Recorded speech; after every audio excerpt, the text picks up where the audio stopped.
Hey guys, welcome to Toss and Talk.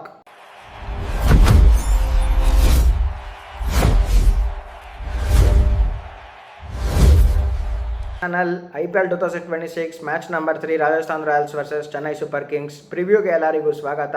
Match ನಡೀತಾರೆ venue ಬಂದುಬಿಟ್ಟು ಗುವಾಹಟಿನಲ್ಲಿ. ಸ್ವಲ್ಪ recent stats ಬಗ್ಗೆ ಮಾತಾಡೋಣ. ಓವರಾಲ್ 5 ಗೇಮ್ ನಡೆದಿದೆ, ಅದರಲ್ಲಿ 3 ಫಸ್ಟ್ ಬ್ಯಾಟಿಂಗ್ ಮಾಡಿರೋರು ಗೆದ್ದಿದ್ದಾರೆ ಆ್ಯಂಡ್ ಚೇಸ್ ಮಾಡಿರೋರು 2 ಸತಿ ಗೆದ್ದಿದ್ದಾರೆ. ಫಸ್ಟ್ ಇನ್ನಿಂಗ್ಸ್ ಆವರೇಜ್ ಸ್ಕೋರ್ ಅಂತ ಬಂದಾಗ 175 and second innings average score ಅಂತ ಬಂದಾಗ 170.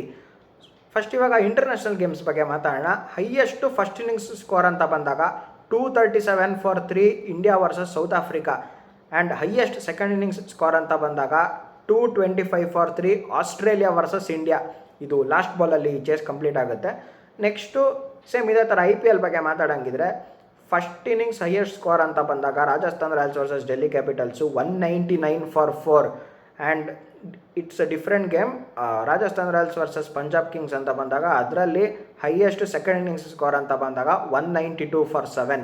ಆ್ಯಂಡ್ ಇದರಲ್ಲಿ ಲಾಸ್ಟ್ ಇಯರ್ ಬಗ್ಗೆ ಸ್ವಲ್ಪ ಮಾತಾಡೋಂಗಿದ್ರೆ ಹೈಯೆಸ್ಟ್ ಚೇಸ್ಡ್ ಸ್ಕೋರ್ ಅಂತ ಬಂದಾಗ 153 ಫಾರ್ 2. ಸೊ ಇದಿಷ್ಟಾಗಿತ್ತು ಸ್ವಲ್ಪ ಸ್ಟೇಡಿಯಂ ಸ್ಟ್ಯಾಟ್ಸು. ನೆಕ್ಸ್ಟು ಇದ್ರ ಸ್ಪಿನ್ನರ್ಸ್ ಆ್ಯಂಡ್ ಪೇಸರ್ಸ್ ಎಕಾನಮಿ ಬಗ್ಗೆ ಮಾತಾಡೋಣ. ಸ್ಪಿನ್ನರ್ಸ್ ಎಕಾನಮಿ ಬಂದುಬಿಟ್ಟು 8.39 ಆ್ಯಂಡ್ ಪೇಸರ್ಸ್ ಎಕಾನಮಿ ಬಂದುಬಿಟ್ಟು 9.51.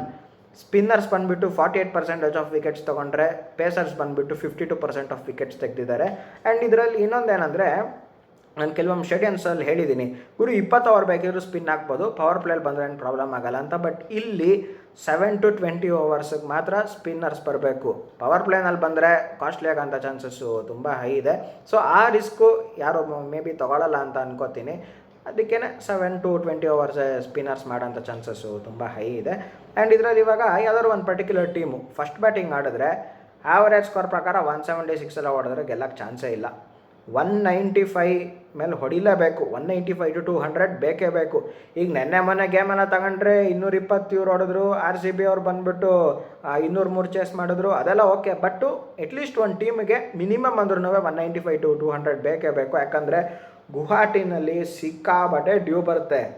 ಆಮೇಲೆ ಸೆಕೆಂಡ್ ಇನ್ನಿಂಗ್ಸ್ ಬಂದವ್ರು ಬ್ಯಾಟಿಂಗಿಗೆ ಒಳ್ಳೆ ಅಡ್ವಾಂಟೇಜ್ ಹಾಕ್ಕೊಂಡು ಹೊಡೆದ್ಬಿಡ್ತಾರೆ. ಸೊ ಅಟ್ಲೀಸ್ಟು ಇರೋದ್ರಲ್ಲಿ ಸ್ವಲ್ಪ ಬೋರ್ಡ್ ಮೇಲೆ ಸ್ಕೋರ್ ಇರಲೇಬೇಕು. ಅದಕ್ಕೋಸ್ಕರನೇ 195 to 200 ಬೇಕೇ ಬೇಕು. ನೆಕ್ಸ್ಟ್ ಇವಾಗ ಇದ್ರ 3 ಫೇಸಸ್ ಬಗ್ಗೆ ಮಾತಾಡೋಣ. ಯಾವ ಥರ ಟೀಮು ಯೂಟಿಲೈಸ್ ಮಾಡಿಕೊಂಡ್ರೆ ಅಟ್ಲೀಸ್ಟು 195 to 200 ತಲುಪಬೇಕು ಅಂತ. ಇಲ್ಲಿ ಬೇರೆ ಸ್ಟೇಡಿಯಂ ಥರ ಅಲ್ಲ, ಚಿನ್ನಸ್ವಾಮಿ ಇಲ್ಲಾಂದರೆ ವಾಂಖೇಡೆ ಇದರೆಲ್ಲ ನಾನು ಹೇಳಿದ್ದೆ ಪವರ್ ಪ್ಲೇಲಿ ಸ್ವಲ್ಪ ಸ್ಟಾರ್ಟ್ ನಿಧಾನ ಆದರೂ ಪರವಾಗಿಲ್ಲ ಅಂತ. ಬಟ್ ಇಲ್ಲಿ ಗುವಾಹಟಿನಲ್ಲಿ ಸ್ಟಾರ್ಟು ತುಂಬ ಇಂಪಾರ್ಟೆಂಟು. ಪವರ್ ಪ್ಲೇನಲ್ಲಿ ಸ್ಟಾರ್ಟ್ ಬೇಕೇ ಬೇಕು. 1-2 ವಿಕೆಟ್ ಹೋದರೂ ಪರವಾಗಿಲ್ಲ. 155 ಫಾರ್ 2 ಆರ್ 60 ಫಾರ್ 2 ಇದ್ದರೆ ಇದೊಂಥರ ಒಳ್ಳೆ ಸ್ಟಾರ್ಟು. ನೆಕ್ಸ್ಟು ಇಲ್ಲಿ ಸ್ವಲ್ಪ ಚೇಂಜ್ ಆಗುತ್ತೆ. 10 ಓವರ್ ಅಷ್ಟೊತ್ತಿಗೆ 90 ಫಾರ್ 3 ಇರಬೇಕು. ಯಾಕಂದರೆ ನೆಕ್ಸ್ಟ್ ಇನ್ ರಿಮೈನಿಂಗ್ ಏನು 6 to 10 ಓವರ್ಸ್ ಇರುತ್ತಲ್ಲ, ಅಲ್ಲಿ ಹೊಡಿಲೇಬೇಕು. ಅಲ್ಲೂ ಹೊಡಿಬೇಕು, ಬರೀ ಪವರ್ ಪ್ಲೇಲಿ ಹೊಡೆದ್ಬಿಟ್ರೆ ಆಗೋದಿಲ್ಲ, ಅಲ್ಲೂ ಹೊಡಿಬೇಕು.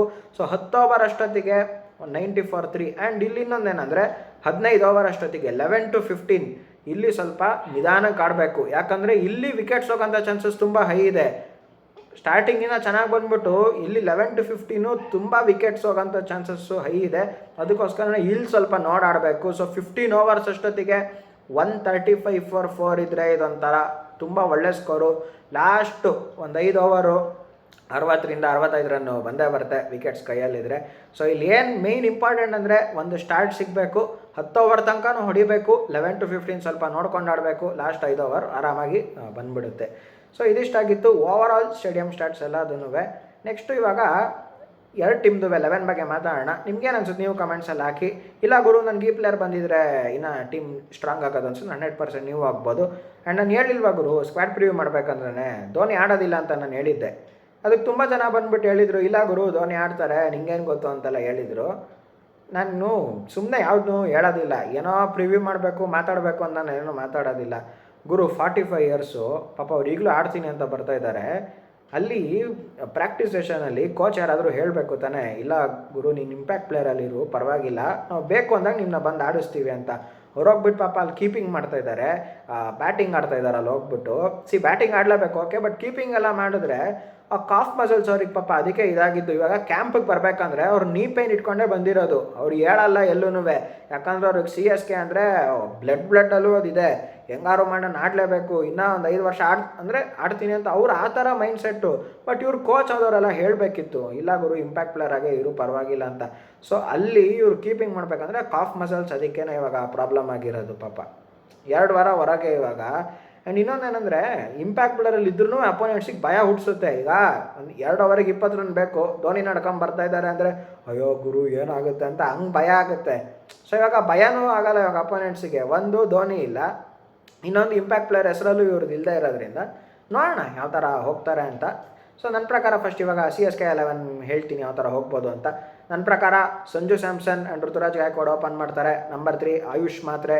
ನಂಬರ್ 4 ಸರ್ಫರಾಜ್ ಖಾನ್. ಎಲ್ಗುರು ಡೆವಾಲ್ಡ್ ಬ್ರೆವಿಸ್ ಅಂತ ನೀವೇನಾದರೂ ಕೇಳಿದ್ರೆ ಅವರು ಸ್ಟೀಫನ್ ಫ್ಲೆಮಿಂಗ್ ಹೇಳ್ಬಿಟ್ಟಿದ್ದಾರೆ, ಇಲ್ಲ ಅವರು 3-4 ಮ್ಯಾಚ್ ಆಡೋದಿಲ್ಲ, ಅವ್ರಿಗೆ ಇಂಜುರಿ ಆಗಿಬಿಟ್ಟಿದೆ ಅಂತ. ಸೊ ಅದಕ್ಕೋಸ್ಕರನೇ ಸರ್ಫರಾಜ್ ಖಾನ್ ಆಡಿಸ್ಬೋದು. ಇಲ್ಲಾಂದರೆ ಇಲ್ಲ ಗುರು ನನಗೆ ಫಾರಿನ್ ರಿಪ್ಲೇಸ್ಮೆಂಟ್ ಬೇಕು ಅಂತ ಅಂದರೆ ಮೇ ಬಿ ಅವಾಗ ಸ್ವಲ್ಪ ದೂಬೇನ್ ಮೇಲ್ಗಡೆ ಎಲ್ಲ ಕಳಿಸ್ಬಿಟ್ಟು ಅವಾಗ ಅದಾದಮೇಲೆ ಜೇಮಿ ಓರ್ಟನ್ನ ಆಡಿಸ್ಬೋದು. ಬಟ್ ನನ್ನ ಪ್ರಕಾರ ಸರ್ಫರಾಜ್ ಖಾನ್ ಬಂದರೆ ಚೆನ್ನಾಗಿರುತ್ತೆ. ಅದಾದಮೇಲೆ 5 Shivam Dube. Number 6 Kartik Sharma. Number 7 Ramakrishna Ghosh. Number 8 Akhil Hussain. Number 9 Matt Henry. Number 10 Noor Ahmad. Number 11 Khaleel Ahmed. And impact player ಅಂತ ಬಂದಾಗ based on the situations Urvil Patel. Batting ಬೇಕಂದರೆ ಇಲ್ಲ, ನನಗೇನಾದರೂ ಬೌಲಿಂಗ್ ಬೇಕು ಅಂತ ಆ ಥರ ಅನ್ಸಿದ್ರೆ ಅನ್ಶುಲ್ ಕಾಂಬೋಜ್. ಇವಾಗ ಫಸ್ಟ್ ಕ್ವಶನ್ ಕೆಲವೊಬ್ರಿಗೆ ಏನು ಬರುತ್ತೆ ಅಂದರೆ, ಅಲ್ಲ ಗುರು ಇವಾಗ ರಾಮಕೃಷ್ಣ ಘೋಷ್ ಅಂತ ಯಾಕೆ ಹೇಳ್ತೀಯಾ, ಪ್ರಶಾಂತ್ ವೀರ್ನ ಆಡಿಸ್ಬೋದಿತ್ತಲ್ಲ ಅಂತ ಕೇಳಿದ್ರೆ, ಇಲ್ಲಿ ಆಲ್ರೆಡಿ 2 ಸ್ಪಿನ್ನರ್ಸ್ ಇದ್ದಾರೆ ಆಯಿತಾ. ಒಂದು ಬಂದ್ಬಿಟ್ಟು ಅಖಿಲ್ ಹುಸೈನ್, ಅವ್ರು ಬೇಗ ಮುಗಿಸ್ಬಿಟ್ಟು ಹೊರಟೋಗ್ತಾರೆ. ಆ್ಯಂಡ್ ನೂರ್ ಅಹಮದ್ ಅಂತ ಬಂದಾಗ್ಲೂ ಅಷ್ಟೇ ನಾನು ಪ್ರಿವ್ಯೂದಲ್ಲೇ ಹೇಳಿದ್ದವ್ರಿಗೆ ಸಪೋರ್ಟ್ ಬೇಕೇ ಬೇಕು. ವಿತೌಟ್ ಸಪೋರ್ಟು ತುಂಬ ಕಷ್ಟ ಆಗುತ್ತೆ. ಯಾಕಂದರೆ ಇವಾಗ ಇವರು ಫಸ್ಟ್ ಮೇನ್ ಸ್ಪಿನ್ನರ್ ಅಲ್ಲ, ಇವ್ರು ಯಾವಾಗ್ಲೂ ಮೊದಲಿಂದನೂ ಸೆಕೆಂಡ್ ಮೇನ್ ಸ್ಪಿನ್ನರ್ ಆಗಿ ಇವ್ರು ಮಾಡೋದು. ಇವಾಗ ಇವರು ಇಲ್ಲಿ 1 ಓವರಿಗೆ ಒಂದು 8 ರನ್ ಕೊಟ್ಟರೆ ಅದೇ ಥರನೇ ಸಪೋರ್ಟ್ ಸ್ಪಿನ್ನರುವೆ 1 ಓವರಿಗೆ 8 ರನ್ ಕೊಡಲೇಬೇಕು. ಅವ್ರು ಹೊಡ್ಸ್ಕೊಂಡ್ರೆ ಇವ್ರು ಇಲ್ಲಿ ಟೆನ್ಷನ್ ಮಾಡಿಕೊಂಡು ಬೇರೆ ಬೇರೆ ಥರ ಲೆಂತ್ ಆಗ್ಬಿಟ್ಟು ಇವ್ರು ಹೊಡ್ಸ್ಕೊಂಡ್ಬಿಡ್ತಾರೆ. ಸೊ ಅದಕ್ಕೇ ಅದೊಂದು. ಆ್ಯಂಡ್ ಇನ್ನೊಂದೇನೆಂದರೆ ರಾಮಕೃಷ್ಣ ಘೋಷ್, ಯಾಕಂದರೆ ಇವ್ರು ಬ್ಯಾಟಿಂಗಲ್ಲೂ ಬಂದಾಗ ಕಾಂಟ್ರಿಬ್ಯೂಟ್ ಮಾಡ್ತಾರೆ, ಬಿಗ್ ಶಾಟ್ಸ್ ಹೊಡಿತಾರೆ. ನಾನು ನೋಡಿದ್ದೀನಿ ಡೊಮೆಸ್ಟಿಕ್ಕಲ್ಲೇ. ಆ್ಯಂಡ್ ಇನ್ನೊಂದಂದರೆ ಬೌಲಿಂಗ್ ಅಂತ ಬಂದಾಗಲೂ 2-3 ಓವರ್ ಹಾಕ್ಕೊಡ್ತಾರೆ, ತುಂಬ ಚೆನ್ನಾಗಿ ಬೌಲಿಂಗ್ ಮಾಡ್ತಾರೆ. ಇವಾಗ ಎಕ್ಸಾಂಪಲ್ ತೊಗೊಳ್ಳೋಣ, ಮ್ಯಾಟ್ ಹೆನ್ರಿ ಆ್ಯಂಡ್ ಖಲೀಲ್ ಅಹಮದ್ಗೆ ಚೆನ್ನಾಗಿ ಹೊಡೆದ್ಬಿಟ್ರು ಅಂದ್ಕೊಳ್ಳೋಣ, ಆವಾಗ ರಾಮಕೃಷ್ಣ ಘೋಷ್ ಬೇಕು.